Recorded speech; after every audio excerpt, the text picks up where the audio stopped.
This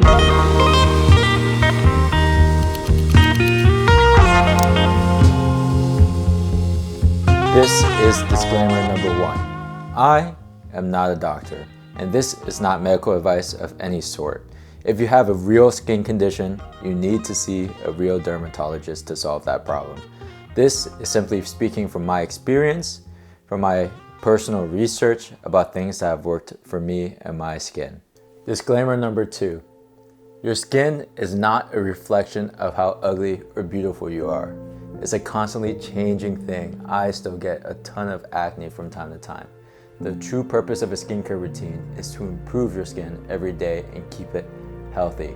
Your skin at the end of the day is an organ, and all we have to do is keep it as healthy as can be.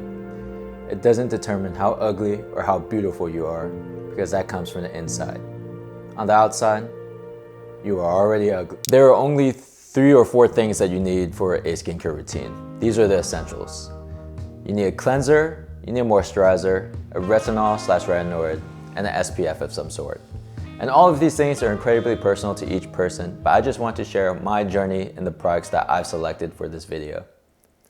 When I was 17, my first ever skincare product was a Neutrogena acne lotion. I hit puberty and I started to get a ton of acne, and my sister gifted that lotion to me.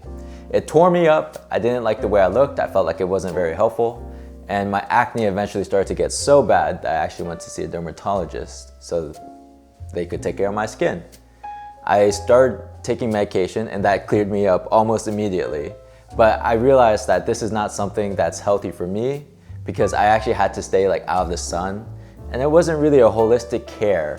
It was more like a bandage on top of a problem that I already had. And it was just kind of making it worse the more I used that bandage. And so I wanted to use just topical treatments at that point. And I delved into research. I found the Korean 10-step guide routine. You know how this goes. I started buying up all these products. It was incredibly expensive, incredibly time consuming. And I realized a couple years ago that it was simply good marketing. They got me thinking I'm paranoid and that I have the grossest, ugliest personality in the world because of the way my skin looked. That's not true. You are not gonna fall victim to that, and I will not fall victim to that no longer. We are independent now. We are out of the matrix. We are out of the matrix.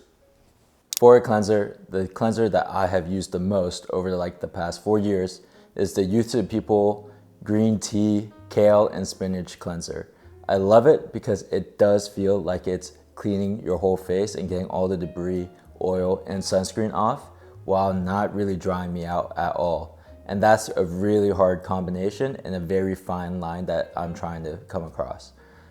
The CeraVe cleanser is also a good, cheaper alternative, although I feel that it doesn't really get as deep into my skin and take off all the sunscreen in kind of one go. I feel like I have to rub my face a lot more to get all of the sunscreen off, and that's a big deal for me. I do prefer the fragrance and the feeling of the Youth to People cleanser versus the CeraVe one, but the CeraVe one is also great as a more inexpensive option, something more budget friendly. Remember, the goal of a cleanser is to clean your face without dehydrating it. If your skin is feeling stripped or dry, you gotta ditch that cleanser and go on to the next one.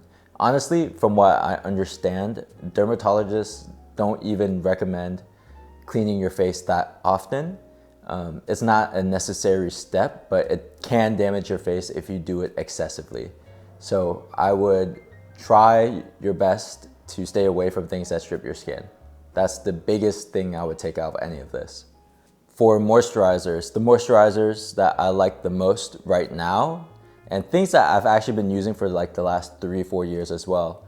One is the Youth to People Super Berry Dream Glow sleeping mask. It's called a sleeping mask, but in reality, all these marketing terms are all the same, right? It's a moisturizer.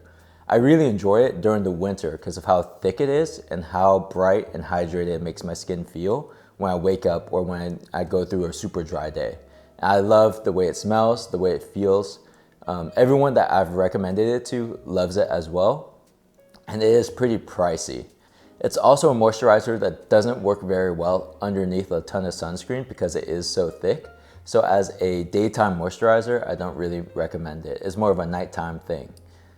If you're looking for more daytime moisturizers, something that is a little bit on the thicker side, but still feels pretty decent under sunscreen, is the Skin Fix Triple Barrier Lipid Peptide Blue Bottle Moisturizer. This one's really expensive per ounce.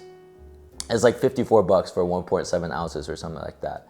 But it's probably the moisturizer that makes my skin look and feel the smoothest throughout a day.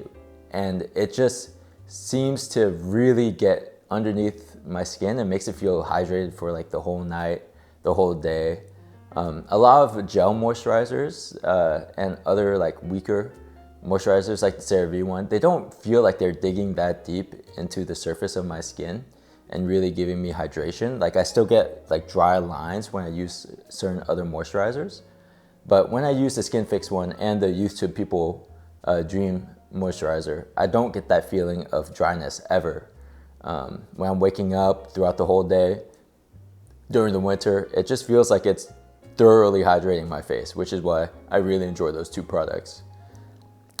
One of my other moisturizers that I use a lot is the CosRX Hyaluronic Acid Snail Moisturizer.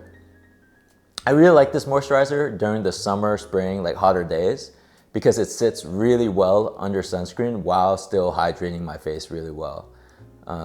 It's not too thick, it's actually more on the thin side. I really enjoy the consistency of this versus like a cream, which is what the Super Berry can feel like at times, especially as the days get longer and you're spending more time outside. It's just easier to put layers of sunscreen over it. The sunscreens that I like the most actually is this Thank You Farmer sunscreen. I've been using this sunscreen for like 3 years now, ever since Korea had that massive skincare scandal where all the sunscreen was not really rated at the SPF it was listed at for the market. Like it would be SPF 18, but marketing it would say SPF 50. And that kind of threw off my whole radar of what I thought was good sunscreen. So I had to try and experiment with all these different types of other sunscreen that were, you know, SPF 30 or above. Because the lower the SPF, the less sun protection factor you have, and the more often you have to reapply your sunscreen. The higher the SPF, you still have to reapply, but it does protect your skin a little bit more over time, is what I understand of sunscreen.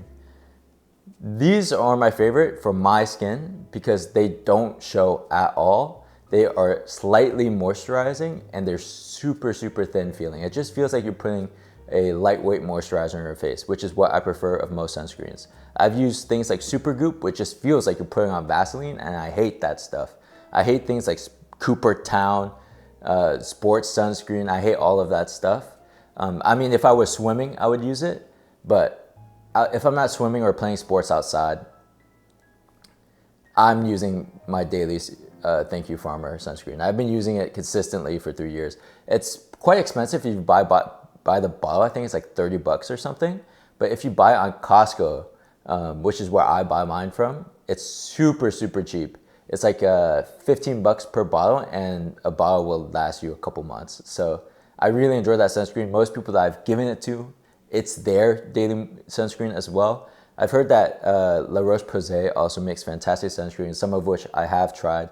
But for me, they are pretty pricey and still a little bit thicker feeling. I'm a big fan of chemical sunscreens, and the new Thank You Farmer sunscreen, which I've been trying out so far, I'm wearing it right now, has been really good, and it's like reef friendly.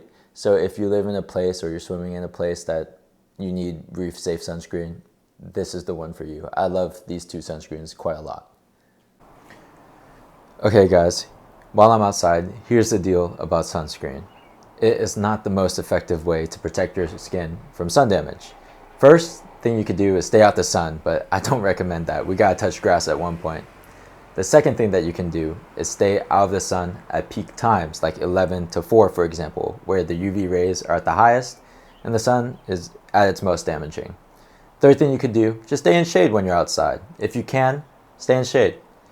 Fourth thing you could do is wear protective clothing. Things like hats, sunglasses, long sleeve t-shirts, those are great. Those are all way better than sunscreen, all of those options that I've listed. SPF sunscreen is a last resort. It is a last resort because if you think about it, it's really just a thin layer of cream on our skin. it can only last for so long and only be so effective over time. That being said, wear it. It's effective, it works really well, and especially if you don't want to wear a ton of layers on those hot and humid days, sunscreen is going to be your best friend. The last thing is the retinol slash retinoids. Right now, I'm using this used to people retinol. I'm only 25, and you can use retinoid at younger ages. I think this is around the time where dermatologists generally recommend starting retinol slash retinoid. But I haven't really gotten to the point where I'm using a ton of retinoid yet. I probably use it like once a week. Two retinoids that I have heard that were really, really good are the different gel adapalene retinols and the La Roche-Posay retinol as well, the adapalene ones. The reason why you want the adapalene ones is because they're kind of third gen steroids, and they're kind of the newest version of this chemical. And the chemical is varying in strength. After 0.1%, I think you do need a prescription for. But the different gel, the different adapalene gel one is fairly cheap. You could get it at like a local drugstore. It's like 15 bucks. The La Roche-Posay is a little bit pricier, but a little bit more luxurious feeling from what I'm understanding. And you just use a pea-sized amount once or twice a week to a dry, clean face. And it should make your skin feel a little bit dry, a little bit more tight and stretched out. But if you moisturize a lot, or you do the moisturizing sandwich is what I've heard too, where you put on moisturizer, retinoid, and then more moisturizer, it shouldn't make your skin that sensitive to the steroid, right? So these are only products that you would ever really, really need. And I hope you enjoyed the video and that you have a very nice day. And remember that it's not about necessarily always looking pretty, but it's also about having healthy, clean, and great feeling skin, and that you feel confident in your own body. And that's kind of the whole point of making a video like this, is that I've tried this a lot of different things. I've had acne in phases, and I just wanted to help another person out. So yeah, all right guys, I hope you enjoyed the video. Have a nice one.